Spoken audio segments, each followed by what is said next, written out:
Hi, I'm Cheryl and welcome to the Sewing Room channel. I'm going to show you how to make Christmas tree ornaments. Now I'm going to show you how to do ruffles on some of them and how to put rickrack on others. But you can also use other types of fringe if you want to. These are just options for you. So you can make it really elegant like this fabric, or look for novelty fabrics like this kitty cat with a Santa.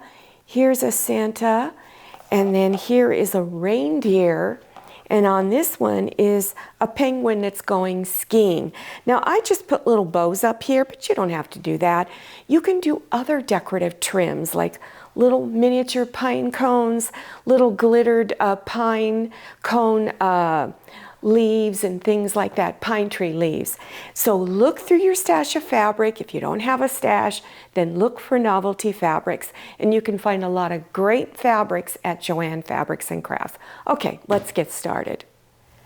On this little ornament, I've got a little skiing penguin on the front side, and on the back I'm using this fabric with Christmas trees on it. I'm going to be putting rickrack around the edges, and the rickrack that I'm using is made by Wrights, W-R-I-G-H-T-S, and you can get this at Joann Fabrics and Crafts. You can get it on the internet also, and you can also at some Walmart stores that have fabric and craft items, you can find it there, and it comes in a variety of colors. I do want to warn you that the closer it gets to Christmas, it gets harder to find red and green. All right, so what I've done is I'm not going to pin the rickrack on. I'm just going to start on one edge and begin stitching it. And you want to line the rickrack up to where the edge of the rickrack is against the edge of your fabric. And you're going to try to stitch close to the edge.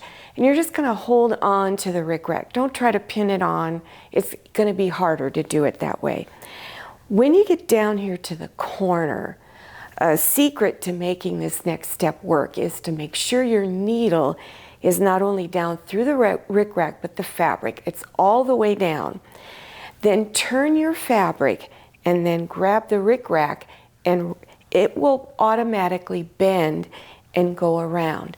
Once you get it lined up, then stitch down to the next edge. And you keep doing that till you get all the way up here, and then trim the edge, the end of the rickrack off. On this piece here, I'm using just some narrow ribbon.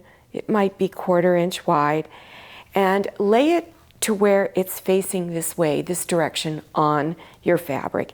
And then just do a little back stitch up here to hold it in place.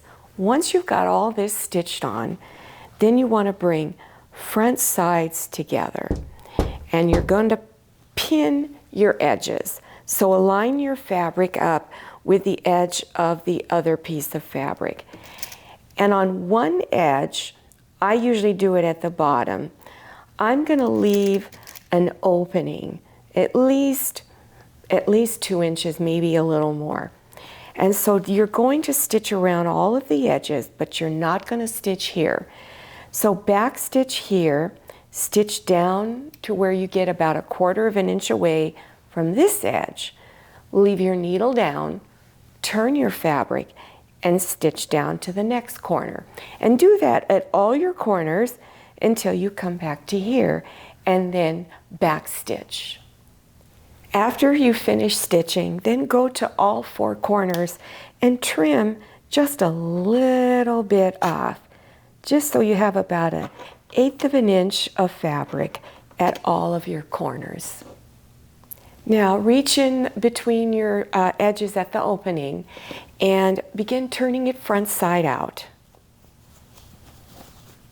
I'm using polyfill stuffing to put on the inside, and you can get that at Joann Fabrics and Crafts, and again, some Walmart stores that have fabric and craft items. You can also get this on the internet. Take some out of your bag and just kind of break it up, because it's in great big clumps in there, so you want to break it up. And then just take a small amount at a time and begin filling up your tree ornament. Once you've got all the stuffing in there, make sure you filled in all your corners. So you're going to need to use your finger and kind of push it into the corners. Then fold your edges in 1/4 of an inch, and you're going to use a ladder stitch to close it up. If you do not know how to do a ladder stitch, there will be a link listed below your YouTube screen that'll go into great detail. It's a hidden stitch and it's a really cool stitch. I really like it a lot. The next step is just optional, and I'm going to put a bow on it, and I'm going to just use hot glue to put mine up there. Now, you don't need to use hot glue if you don't want to. You can tack it down with needle and thread and use any ribbon of your choice. If you don't want to use ribbon, there's other little ornaments or decorative things that you can put on there. Little miniature pine cones. They also have little glittery pine needles. So look in your local craft stores for other items that you can put on there. On this version, I'm going to show you how to put a ruffle around the edges. I have several videos on how to make ruffles, and those links will be listed below your YouTube screen.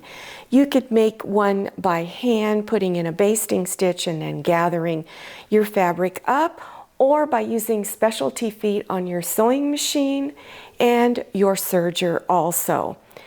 On my ruffle here, I folded the one edge over 2 times and pressed it, and then I stitched it down. So that's my little hem.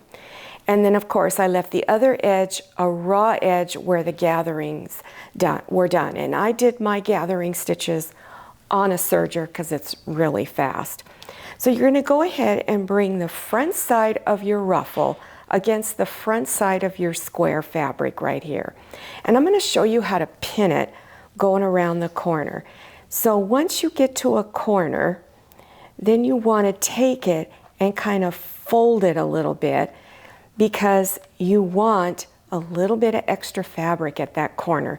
Otherwise, it's not going to look right when you turn it out. And then go ahead and pin it down. Then continue on around your edge.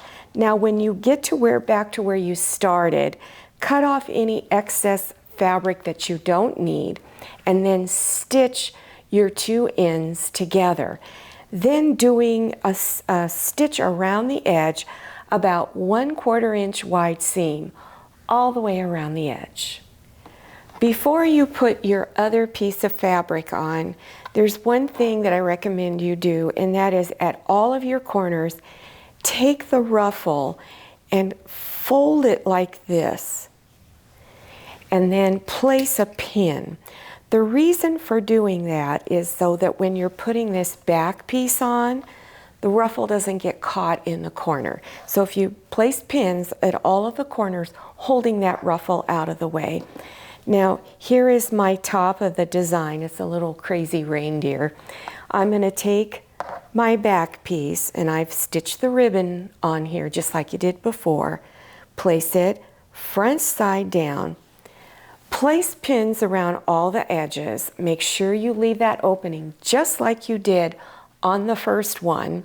Stitch on all 4 sides and back stitch on each side of the opening.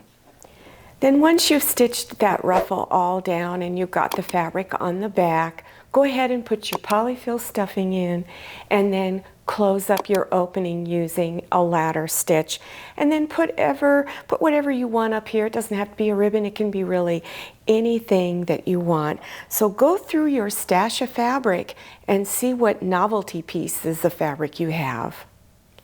Well, I hope you enjoyed this video.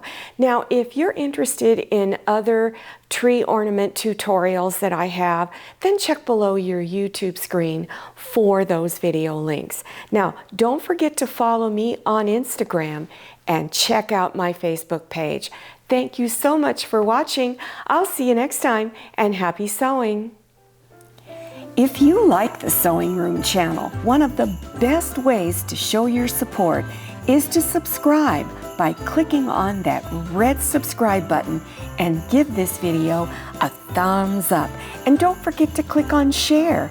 to share this video with your friends, and make sure you click on the bell so you receive notifications for all my new videos. I'm Cheryl. This is Manny. See you next time.